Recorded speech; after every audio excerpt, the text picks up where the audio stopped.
Welcome back to Baltimore's best damn sports show, Charm City Beat.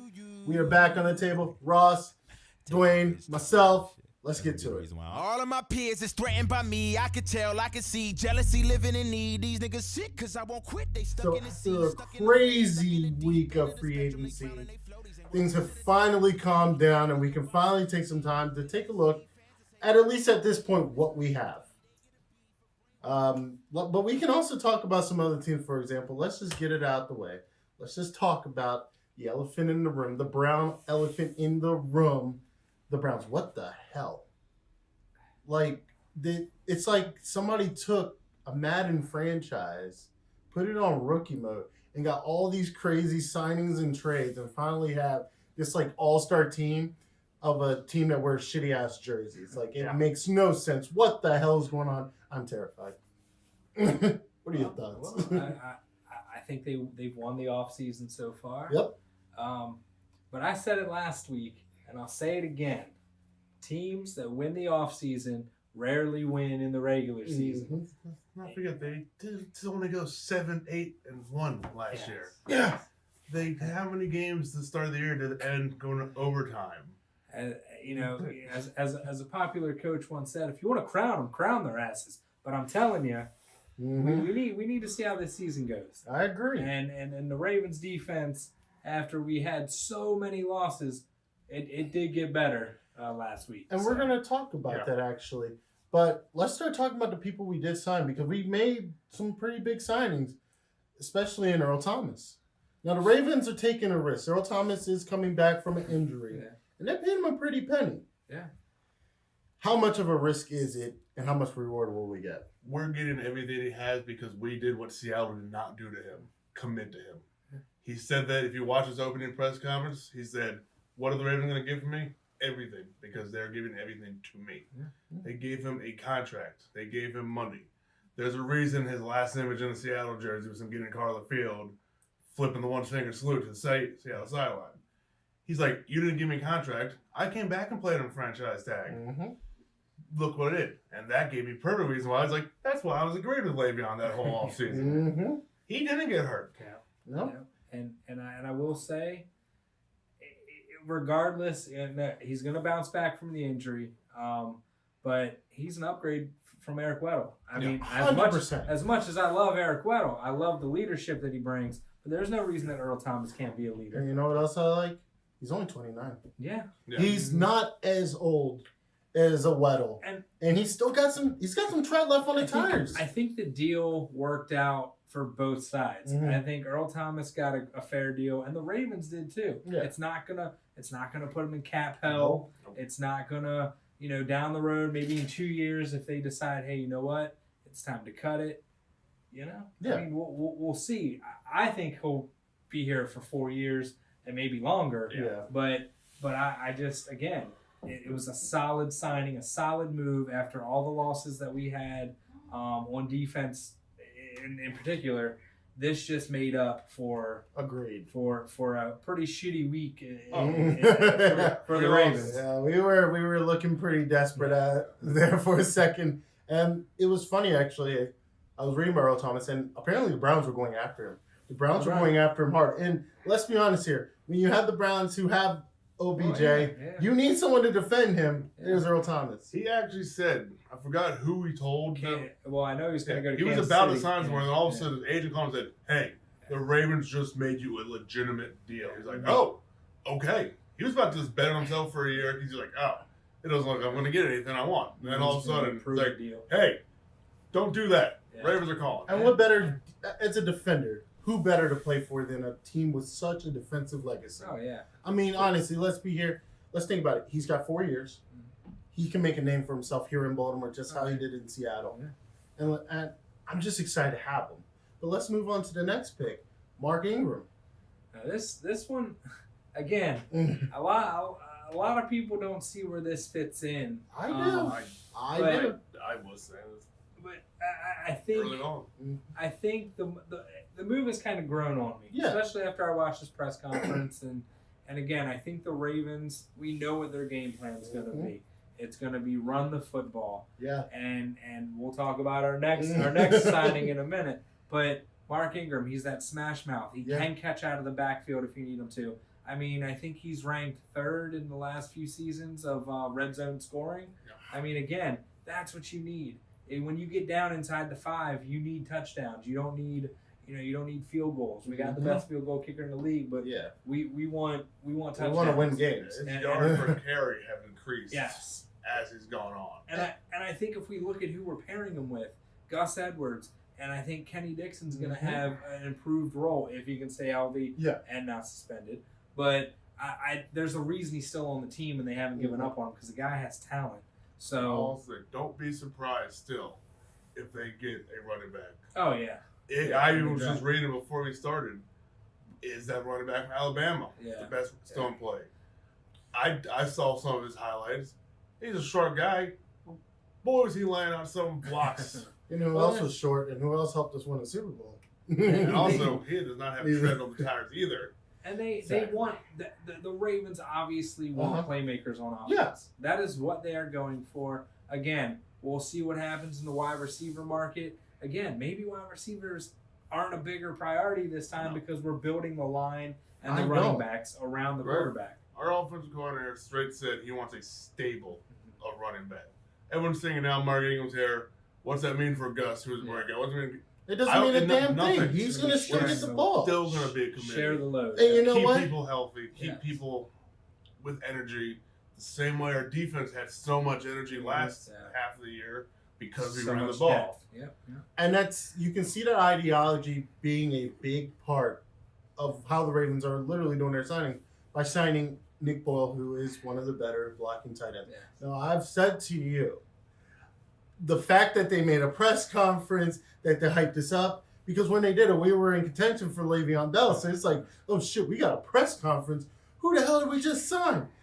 It was Nick Boyle. But the more and more I thought on this, and after the signing of Mark Ingram, after looking at the way that Lamar Jackson plays, we need him on that line. Yeah. Because our O-line, let's be honest here, our O-line's trash. If you watched that last game of the last season, you saw how bad the O-line can be. We have a lot of question marks with the offensive line, and hopefully that gets addressed maybe in the later stages of free agency into the training camp and the draft. Yeah. But, Nick Boyle, he's solid. He serves a purpose. Yeah. And, again, there's going to be a lot of 2 and 3 tight end sets. There's going to be some trick plays. The playbook is going to be geared around the run option. Because last year there was at least one play we had our tight end line up as a guard. Yes, yeah. And here's the thing that they've never seemed to do the whole time Flacco's here. They never built the offense specifically for him. Oh yeah, no. Yeah. Until the last few years, let's get wide receivers now. Now you want to try this? Now you want to try this? Lamar's in his second year, and they're like, hey, we're running. Because they're not going to make the same mistakes they made. You had to pay Flacco. You had to pay him. You had to. He won you a Super Bowl. I get it. Yeah. But with some of the money that you probably paid Flacco, you could have bought a few receivers. Yeah, you could have maybe built a better line. Marshall Yanda can't block by himself. Yeah. No. He could have went out and got some playmakers. Yeah. And again, I think there was a time when our line was a strength. Yeah. And maybe specifically right after they gave him all that money, and it's just started falling apart. The resources weren't there to get every hole that we had, to get every hole filled that we had. Yeah. Pause. But it is what it is. I think they're making the right moves now. But what excites me, and I just think about this backfield for a second. You have Lamar Jackson at quarterback. You have Gus Edwards. You have Mark Ingram. You have no fucking idea who's going to get that ball at any given play. You have no idea, and that's terrifying. It's hard for a defense to prepare against that, yes. And people are saying, well, they've had, half a season worth of film on Lamar Jackson's offense. That's fine and dandy. Yeah. But you have Mark Ingram, who still is who I think I have confidence in as a running back. I think his role, with Alvin Kamara and the crazy shit they're doing with Taysom Hill down in New Orleans, definitely probably minimize his role a little bit. But I do think he still has enough. He's hungry. Oh, yeah. He wants to play, so we're going to feed him the ball. Yeah. People not also realize, they have a half a year on Lamar. Mm-hmm. He has a half a year on NFL defenses. Yeah. And he's coming in with one of the greatest offensive minds in Greg Romans, who's a running guru, running back who has guru. worked with quarterbacks like this in the past. Almost every stop he's gone to. I think for the Ravens and the fans, there's reason for excitement. Reason for concern, but there's more reason for excitement. But just as we talk about the Browns winning the offseason, we can't. I mean, we can dissect it as much as we want, but it's really going to show when they get out on the field and work as a unit. We'll see. Sprinter, so far, it's proven to me that we have a new GM. We're still the same Ravens. We don't. As much as we love Mosley, he wasn't worth that much money. He wasn't. I've seen him blow coverage so many times. I remember there was one pick he had to seal the game, but how many times have you seen him put his hand up over the middle, all of a sudden the tight end or wide receiver was like, oh, thanks. Yeah, and I mean, Weddle wasn't covering that up like he was the year before. And Suggs was only playing maybe one down every drive. Suggs is the one that seems to surprise the Ravens the most. Yeah. But if you see where he went, he just went home for last year. He went home for last year. He'll be back to retire as a Raven. And I think Not a question. I think that we just it's a reset. And I know people are worried about the leadership. I'm not. No. I think especially if Marshall Yonda comes back, which I'm pretty sure he will. I mean, he can be an offensive leader and anchor. And then on the defense, I mean, Earl Thomas is going to be that guy. Yeah. Because it's going to be a young defense. A lot of them young boys are going to be looking up to him. Yeah, you got Tony Jefferson. Yeah, Tony Jefferson. Jimmy Smith. Well, right now, we have a chance to have one of, if not the best, defensive backfield. Yeah, it's there. Especially safeties. Look at who else we signed also on the Ravens, Justin Bethel, and we re-signed Tavon Young. Yeah. I mean, we're making moves where we need to because let's be honest here. The Ravens, at least for the last couple of years, I would say, sucked against the pass. Oh, yeah. Passing defense has been a problem. How many third down and longs have we given up? Just been blown. I mean, I even think back to a few games against Cleveland last year. Well, both games against Cleveland. A lot of those big passing plays. Like the last game, they were driving down the field.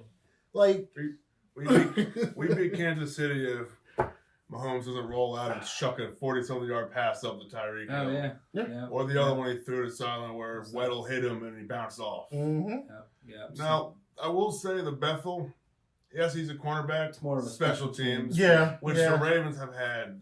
That's what we do. We've had one of the best special teams. We have the best punter. Best kicker. Mm-hmm. Hell, we're the best long snapper. Most people don't even know teams long snappers. You say Morgan Cox, everyone knows who he is. Yes. I mean, there was a point where he actually got put into. There was a point he got put into Madden. Yes. He's still on Madden. 1 year as a tight end. Then they recently just started making him actual center. He sucks at it. You don't even have him as a starting long snapper. Don't even use him in the game. But yeah, I mean, again, because you can put tight end as a long snapper in Madden. There you go. I mean, I used to do it with like my created tight ends. That's a different story. So yeah, I mean, again, the Ravens know what they're doing. Yep. And again, we can sit on, be the Monday morning quarterback and dissect it and be mad about it, be happy about it. But it's really going to show in August and September when they start, playing the preseason and getting into the regular season. Right now, I think it's just more about, getting familiar with each other. Mm-hmm. I would hope Lamar, over the summer is working with the receivers. I have no doubts. I just, again, it's just from here, fill some more of these holes with, Justin Houston is out there. The linebacker Brandon Marshall's out there. They've shown interest in coming. I know. Perfect got released. No. His headache is. Yes, I believe I read. I think he's actually like crazy. Like I believe I read the last 2, if not 3 years, he has started the season suspended. Yes. Wow. Over his career, he is paid the NFL $4 million. When he's playing, he racks up the tackles. Yeah. The Raiders will probably sign him. He did get. He also did get laid out by Juju Smith. Yeah. But the only time I agreed with a Steeler. I didn't even think about Perfect when I saw it. At least read an article before I came over. Straight said everyone's like, No.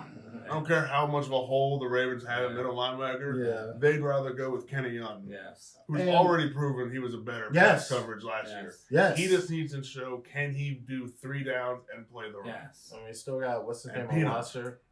We got Yeah. Yeah. Peanut Punch there. We got the new Peanut Punch in Baltimore.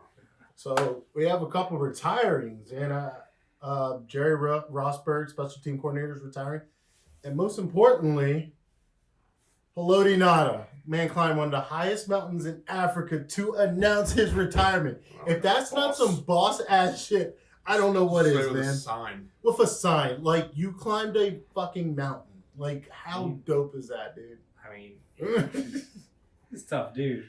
I mean, he's a badass. I mean, essentially a bona fide badass to climb out and say, "Look, I'm retiring. My career's done. I've done all I needed to do." I mean, just That's awesome. I mean, I'll tell you, my favorite memory is when he broke Ben's nose. I mean, that's everybody's favorite. iconic. I mean, my favorite is one I was seeing highlights recently. Jumped up, tipped the pass, caught it, fell down, got back up. yes. Because let's not That's forget, that rugby. he played rugby. That's that rugby skills, He was man. And 300 also, pounder. Hey, now, I think sometime down within the next 5 years, he will be wearing a gold jacket.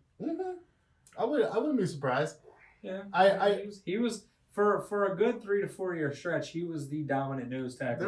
There was a reason Ray Lewis was able to still do what he was doing the latter ends of his career, because he had Ngata, who at a nose tackle defensive end was able to get to the quarterback. Yeah.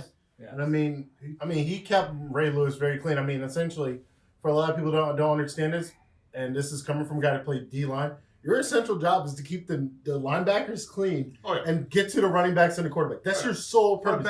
You're literally an offensive lineman on the defense. Yeah. That's all he did. Yeah. So the fact that Ngata was able to do it Yeah. so precisely. Big uglies up the middle. Yeah. There you go. And also, Jerry Rosberg, as we pointed out, our special teams have been one of the best, if not the best in the league. Yes. Our whole special teams unit has gone to the Pro Bowl. Like I said, best kicker in the league. Yeah. One of, if not the best punter in the league. And the things he can do with the ball when he punches are fantastic. ridiculous.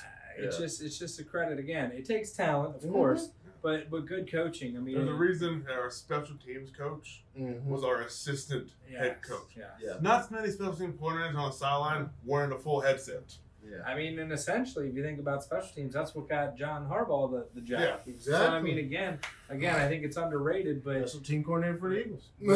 but I just think as Ravens fans, you shouldn't take stuff like that for granted because They work with there's a lot people of on teams. both sides of the ball and get them to do one spurt thing.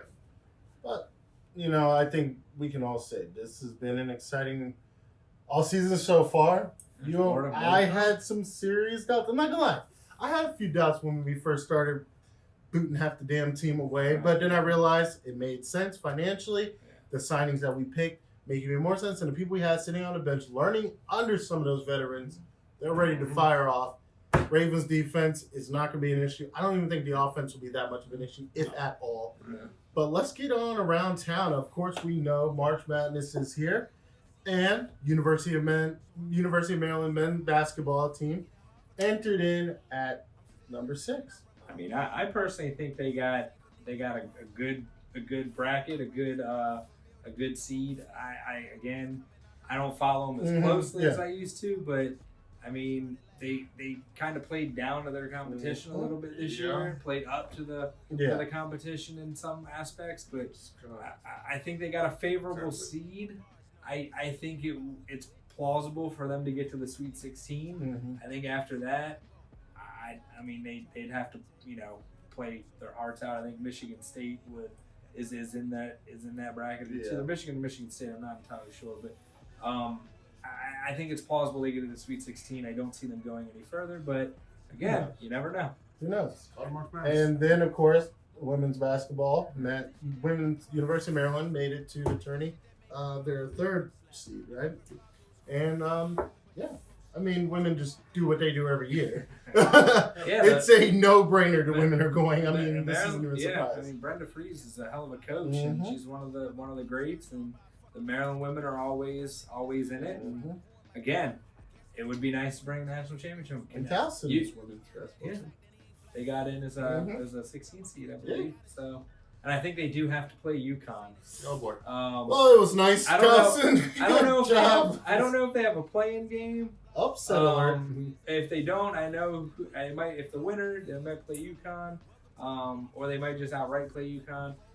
At least you got there. At least you got there. It was nice, yeah. You guys got there. Yeah, Who knows? Hey, who knows? Who knows? I mean, I saw a miracle, but yeah. Hey, UMBC did it. Hey, listen, Maryland, we do basketball, we do football, we do baseball, we do it all. We just need a Baltimore NBA team. That's my dream. The Bullets, come back to Baltimore. You know, the Wizards, they can keep the Wizards. We just need an expansion team. That's all. I'm just asking. Is that too much to ask for? Anyways, that does it for our episode of Charm City Beat. Whether you're watching on thisislittube.com or YouTube, take care. Don't forget to like and subscribe down below, and stay tuned for more content coming soon. Take care.